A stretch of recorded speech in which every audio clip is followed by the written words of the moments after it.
Informasi berikutnya, saudara, satu minibus berpenumpang rombongan pengantar jemaah haji menabrak pembatas jalan di jalur Trans Sulawesi, Kabupaten Goa, Sulawesi Selatan.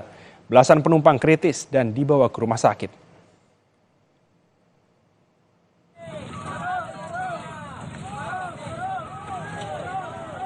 Saudara, kecelakaan tunggal ini bermula saat mobil yang menuju asrama haji Sudiang, Makassar melaju dengan kecepatan tinggi. Kemudian kehilangan kendali dan menabrak pembatas jalan.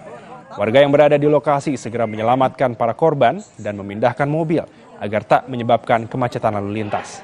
Tidak ada korban jiwa, tapi seluruh korban masih mendapatkan perawatan intensif di rumah sakit karena mengalami luka serius.